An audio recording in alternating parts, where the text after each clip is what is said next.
But I mean, his point is that people take polemos to be asserting a real distinction and falling into like polytheism.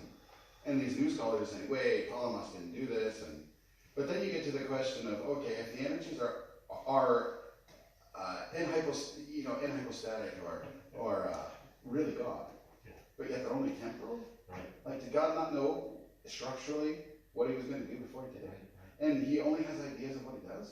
Right. Like, oh, well, then you have problems with God's knowledge. Right. How do you translate activity in Greek? Not Greek to activity. I just want to know how you translate.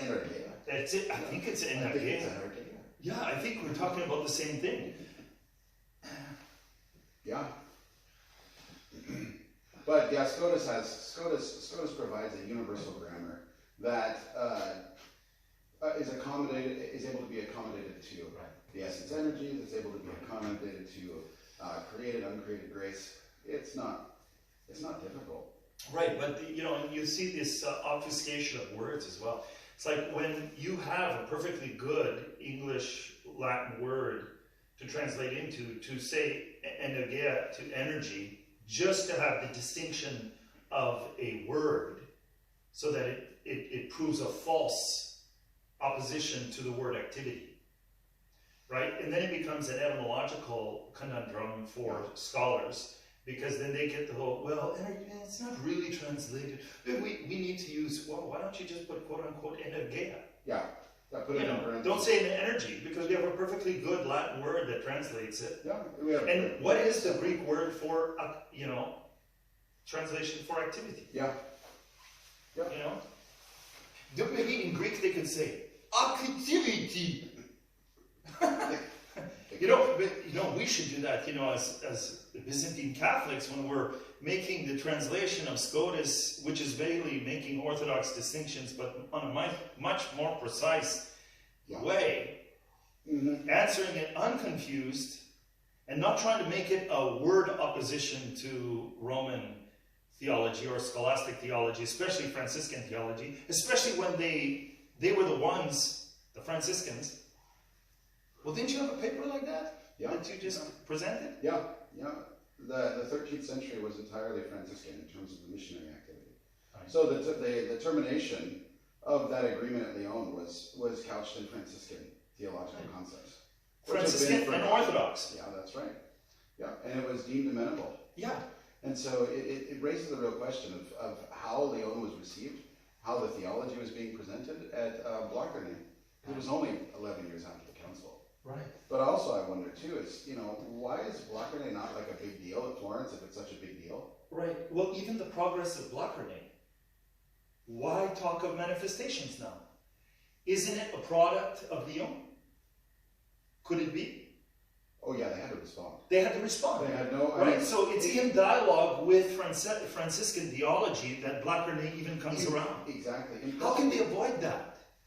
Because you could look at it as a scholar now, going back and be like, okay, well, we're looking at writings and we're going to treat them on their own. But in the actual relation of time, back historically, they were making an answer. Well, there was a serious transition from the 13th through the 14th centuries. Basically, the Franciscans were in charge, and then in the 14th century, the Dominicans became in charge. Right. And so I think historically what you have almost like a pre-Leo the 13th Aeternitatris mythology. So was there a monolithic Franciscanism? Like we oppose a monolithic Thomism? Yeah. Was there a monolithic Franciscanism that everybody, the Dominicans just had it, and we're going to... Well, what's interesting is actually Albert the Great Dominican, and most Dominicans prior to Thomas, and then the enforcement of Thomism in the Dominican order, followed the Franciscan line and the Orthodox line of relations of origin or emanation as constitutive of the person, while not denying the filioque. Right. Whereas Thomas flipped that all around and made subsistent relations the constitutive. So they were still looking at the terms as the locus of their analytic rather than relations. So there would have been a Bonaventurian type of thing where they would have talked of notions and other things like that. And they would have begun with the person of the Father as uniquely unoriginal. Right. And how do you deal with that? Yeah, and they would have started that way because of monarchy. Yeah, that's right. It was just the structure of it. Exactly. Yeah, so for the Franciscan school, subsisting relations are a result of origins. Right. And for the Dominican school, or the Thomistic school, more precisely, they're correlative. The origins are, in effect, so to speak, of the subsisting relations. Right. It's a confusion, an opposition between the accidents. Though you can't strictly speak of accidents when it comes to subsistent relation, right? But in our analog of speech, it would be like the relations between, let's say, husband and wife, right? Well, we can speak of that as a relation of matrimony. Or we can speak it in terms of the relation, right? So the relation is a correlative of the two substances. That's right, yeah. Right? So if you have three, and they have to be ordered to each other. The fact that there is in a neo-Orthodox kind of no relation between the Son and the Holy Spirit, that kind of thing can't happen because there is three. Yeah. There is three. If there is three, then there is a relation between each. And I think you get the eternal manifestation through the Son. You get that notion of relation. Right. And then they just want to prescind from the idea that the Son has anything to do with really the termination of the Spirit, that act of procession. Right. And what that ends up implicitly calling into question is the order of persons again. Right. And the Orthodox don't have the idea of notions right now. You can find it obliquely in some of the fathers. In the fathers, the Damascene uses that language, but it doesn't use it precisely. Right. Yeah. Right. And, so, and notionally, that's how you preserve in the filioque that the Father is the origin, the origin of origins, or the what is that? Innatiable. Yeah, the innatiable, the innatiabilitas, as they call it, or principium, or principalitor. And the Son only does it as word of the Father. That's right. Because he has also authority in the nature of the Father. That's right, and thus the Father is perfectly sufficient. Yeah. And he uniquely originates the Spirit because he's the primordial source. Right. And then it becomes a true per filium because the Son is the first termination of the act of communication from the Father, and the Spirit is the second, if you want to preserve the taxis of persons. Right. Right. And his power to do so is in the divine nature, which is in the genus. It's the Father's. It's uniquely the Father's. And Bonaventure's analysis, and later Scotus, and everybody in between, they deeply analyze the status of innatiability, and they say there has to be a relatum before there can be relatum. There has to be a term of a relation, and if that term is origin, that term has to, in a sense, be what it is hypostatically prior to the act of communication. So then you have the issue of the Father as unique monarch, but he's Father because he generates. Right. He doesn't generate because he's Father, because then you would undermine the true taxis and the explanation of the Father as first. Right. So he generates because he's principle. Right. But he's already principle eternally. Principle as person and principle as nature. As the first termination of the divine nature. Right. Uniquely possessing that in an unoriginate way. His nature. That he communicates. Yeah. It's not a genus that freely, naturally, and lovingly. Right. Yeah. A lot of people are confused in that.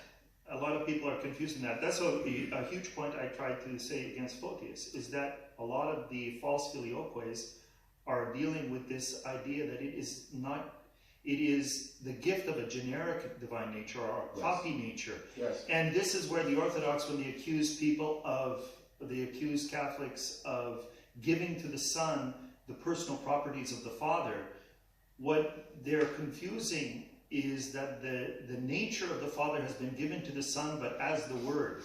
And therefore and then you can notionally speak in a mysterious way of how the Son acts in the divine nature. Acts in the Father's nature that is communicated to him. Right. Yeah. Not another divine nature. That's right. Yeah, so he's given possession of the divine nature as a distinct entity qua nature. Right. And the personal properties are descriptives of their authority. Yes. You can't just say, well, there's these accidentals, for lack of a better word, accidentals of the person. It is I'm not saying that you can't have personal properties. I'm just saying it's a question of the mode of authority. Yeah. Yeah, that derives from the modes of generation. Right. Or the modes of emanation. Right. Or modes of production, however you want to talk about it. Right. I mean, the language you're using is perfectly patristic. It's found in Hilary of Poitiers. Right. They have the notion of auctoritas, authority in the Father, and sub auctoritas. And Hilary is somebody who goes between the East and the West. Seems like he should.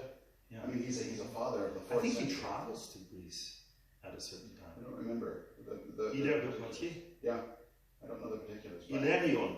yeah, Hilarion. He's a Greek, actually.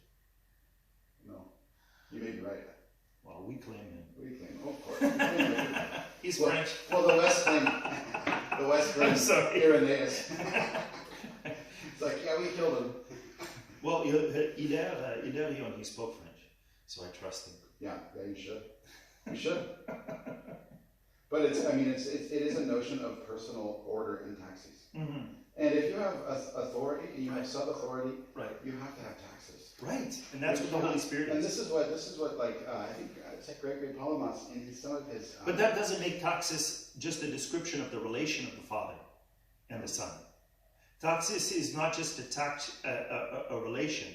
The emanation or the it's real. It's real. Yeah, there's a real order that's rooted in the person of the Father, right, and thus the order of emanation follows therefrom. Right. It's not just a fiction. That's the important thing.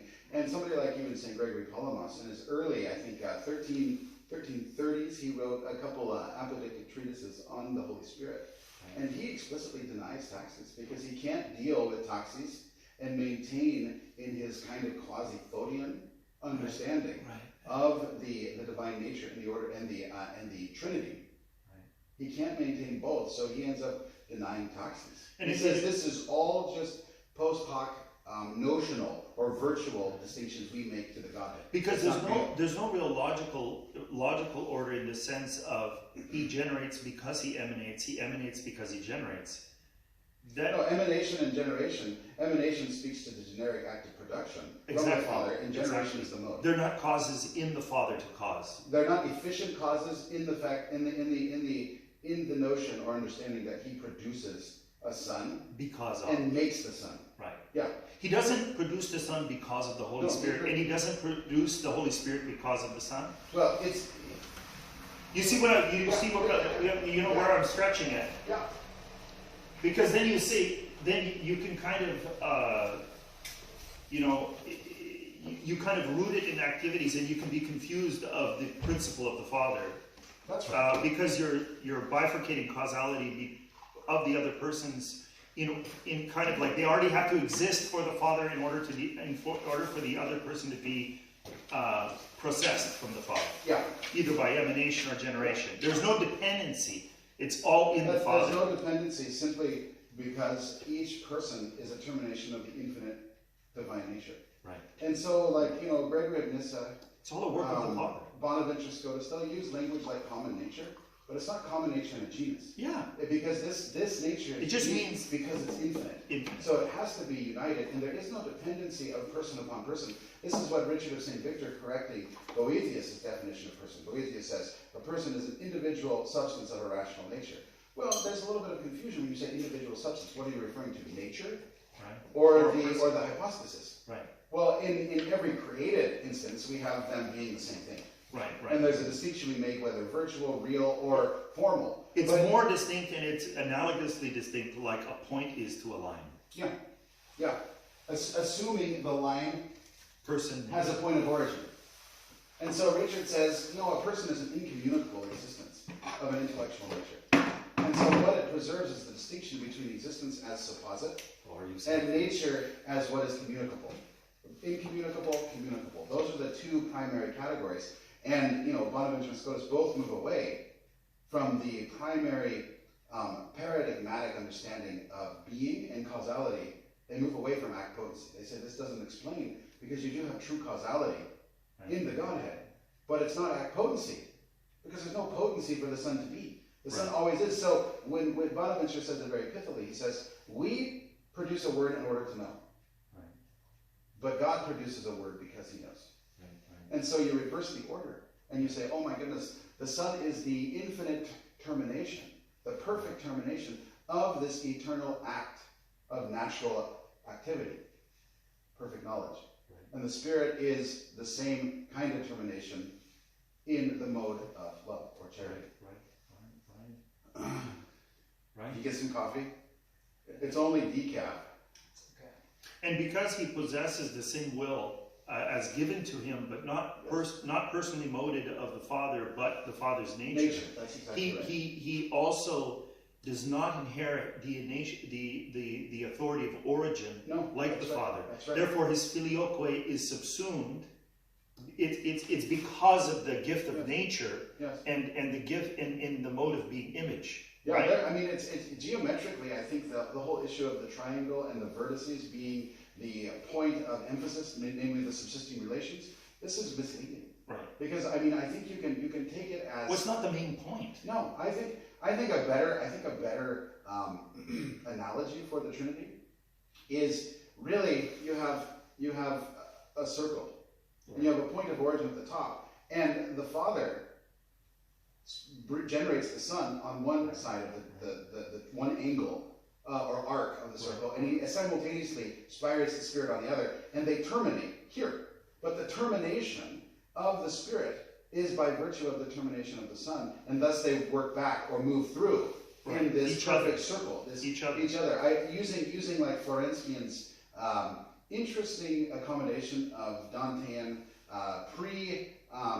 pre-Cartesian geometry, non-extended geometry. You can almost see the Father as a line that generates and spirates simultaneously. They both move, just like memory. Knowledge and intellection both originate simultaneously from memory. And so the Father and the Son originate simultaneously and solely from the Father. I mean, the Son and the Spirit originate solely from the Father. So you have a line or a ray. In memory, in the modern sense, is more like what we would call status quo consciousness. That's right. Yeah, I mean, I like to use the analogy of memory is the first term of the divine creative activity, terminating in a rational being. It's basically being created with the lights on in first act, even if you don't know anything. It's consciousness. You still have to be rational in order to cognize. Right. You can't come to knowledge unless you're already rational. Whereas St. Thomas seems to, and Aristotle seem to think that rationality is kind of like an epiphenomenon of abstraction. Like suddenly through abstraction you get rational. No, you already have to be rational. And so the analogy with the lights on is like, yeah, as an infant you see everything, but you're not yet abstracting anything. But it's through that light of rationality that you then, through sensory experience, you understand and choose. You come to a knowledge of things and you make choices, dispositive, effective movements towards various objects. I mean, the obvious one is the infant to its mother. There's a knowledge of the mother, a kind of othering at some point, a distinction, and then there's an affection, a motivation to that. So with like the Father and the Son, you have a primordial and simultaneous origination of Son and Spirit. But yet, because the knowledge is a sine qua non, the natural act of knowing is a sine qua non, priority structurally to loving, that act of generation must terminate prior to the object of love being manifest, right? You can't love something you don't know. Right. And so in the taxis of person, in that line, you have, God's knowledge terminating in the Son, and then, but that Holy Spirit is already originating in point of origin, not termination yet, but he's originating and moving through the Son, or even in the Son. Let's say, ontologically, that the terminations are simultaneous. There still is a structure. You have to know what you love, so the Word is going to terminate in an ontologically prior moment, and be that by virtue of which the Holy Spirit is love that then goes back to the Father. So you could have a line terminating in Son, and by virtue of Spirit, and Spirit is that love. So the Father's spirating Spirit as love, terminating in the Son, and in the termination of the Son, that Spirit terminates back as love to the Father. So you rather have a line segment with two ends, when the Holy Spirit is that line. Or you could think of the line as bending. Right, because there's becoming a full circle. There's moments in where you could describe the Trinity in terms of pneumatology, in terms of the Son, in terms of the Father, while preserving all of the priorities of origin and authority. Exactly right. Or else you don't have a pneumatology. Well, the importance... What is the Spirit in himself, as a focal of theological discussion? That's right. I have to be able to talk about his relations, though they're not relations of talk origin. about the Spirit except by virtue of talking And about same the with the Father Son. And all of our theology is about the Son revealing the Father. So it's going to have a logos priority. And if the Holy Spirit, like the Son, early in the church, is a communication of the divine nature in a certain mode, right? Then there has to be a point of origin. Right. So the Holy Spirit can proceed from the Father uniquely as point of origin. Right. But that's a distinction from the point of termination. Right. And this is what is not being made. This is the distinction that's not being made because we've been, I think, so saddled with the triangulation of subsisting relations in the Thomistic model that we can't distinguish between origination and termination. Why? Because we just have that triangle already there. So we have the three persons, and then we draw the lines of the origins after the three persons are already there. Right. So the Father by definition, he generates according to St. Thomas because he's Father. So if he's Father, that means he has a Son. Right. But the Son has to exist for the Father to generate. Right. So what happens is you've got Father, Son, Spirit, and that's by conceptual. And then the Father just creates the relation. And that's because of conceptual necessity. That's because of, but you don't have to go that route. Right. If you go into a hard monarchy of the Father and order of emanations. Right. You still have all the conceptual apparatus to talk about the Trinity, but you don't get locked into geometric imaginary figures. Like what's the concrete Trinity doing as opposed to what is now logically necessary because of my concept of Father, Son? The concrete Trinity is ultimately perichoresis. Well, if you want to have the simplest term to say Trinity, in their origination, distinction, and mode of living, it's perichoresis or circumincatio. Well, I think the Thomists and the now neo-Orthodox in opposition to traditions like Bonaventure are stuck in conceptual necessity. Yes, that's right. And so when we think in terms of, well, it's not because of God is Father and Son, it's because of what the words Father and Son mean as correlatives. You can have a difference. Well, that expression is a revelation of the necessity in the perichoresis concrete Trinity. No, but there is a distinction there. Yes. Because you can find necessity, you can now make a filioque, which conceptually, because I want to say there's conceptual necessity, this is where they get their entailments. Well, why doesn't the Son now generate another Son? Why doesn't he do this? So you get into all the Photian false caricature filioques, which Photius himself, reconciled to the church. And it weren't even his. He was just making a floralization of all the... That's where St. Gregory Palamas gets. The Orthopro YouTubes at the time. Yes. Yeah. Well, that's where St. Gregory Palamas gets when he adopts the Augustinian philosophical analogy. Right. Or psychological analogy for the Trinity. That's where he gets. He understands that there is this memorative primitive. Right. And then the analogy of generation as intellection and love. Right. As spiration, this solves it. He doesn't ever get to filioque. But with Bonaventure's distinction between point of origin, and point of termination, what you have is everything is baked into that point of origination. That he can uniquely, the Father can uniquely generate and spirate simultaneously, but the order of termination will be different. Right. And even if that termination is ontologically simultaneous, there's still a structural priority of intellection to volition, of knowledge to love. Even if love is higher. What is this? Means Blachernae. This means Blachernae is not really an objection. It's actually the Greeks who encountered what you just said, saying what they could with the words that they had. So Blachernae really isn't in opposition. It actually is progress towards the point you're making because of their dialogue with the Franciscans at Lyon. Yes, and Palamas takes up a similar point. Because he speaks of the Spirit as an eternal manifestation. In the Son, through the Son. And the Spirit